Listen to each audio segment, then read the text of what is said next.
29 bisha May ayay Koonfur Afrika ka dhacday doorashada guud wali waxa lagu jiraa tirinta doorashooyinka dalka Koonfur Afrika waxa la filayaa in la tiriyo ama aan yiraahdo waxa la filayaa in lagu dhawaaqo maalinka Axadda ah cid ku guuleysatay ku dhawaad 70 xisbi ayaa tartamayo walow xisbiyada ugu sasareeya ee kursiga loogu cabsi qaba ay yihiin xisbiga ANC ee talada hayay tan iyo 30 sano la soo dhaafay ee uu hogaamiyay madaxweynaha hadda talada hayo Ramaphosa sidoo kale DA Stein Hussein oo xisbi cadaan ah ayaa ku soo xigo xisbiga MK ee uu hogaamiyay madaxweynihii hore dalka Koonfur Afrika Jacob Zuma ayaa isna meesha ka marnayn oo kaalinta saddexaad soo cariirsanayo kaalinta afraad ayaa xisbiga EFF ee uu hogaamiyo wiilka da'da yar Julius Malema su'aasha isweydiinta mudan ayaa waxa ay tahay dadka soo galootiga ah ay Soomaalida ugu horeyso xisbiga u fiican xanta jirta ayaa waxa ay tahay xisbiga ANC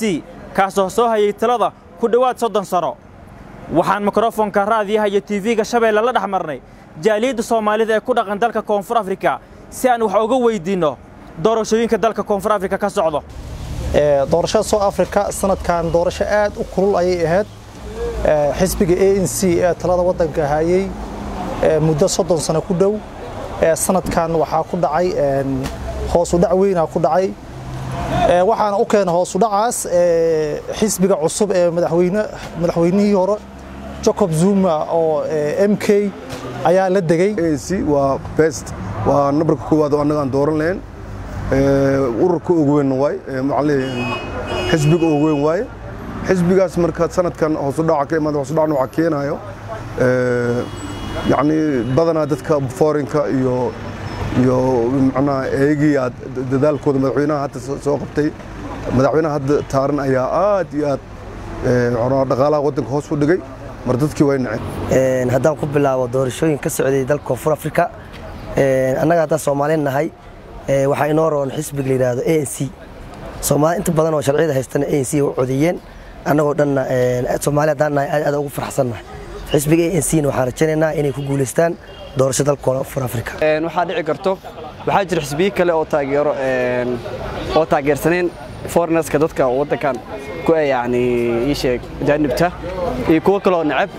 marka aniga ANC u rajaynaa inay guuleystaan ayaga taageersan foreigners-ka iyo Soomaalida halka ku nool dhamaan muslimiinta Hindida iyo muslimiinta kale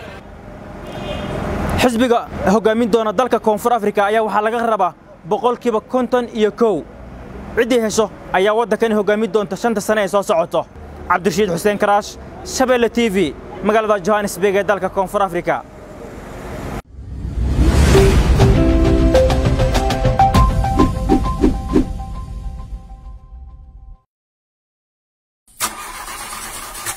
ashidanti gaarigan ayaa cimrigeyga ila qaybsaday ciladiisuna way igu soo noqotaa alla ilaahay aan makaanig wacd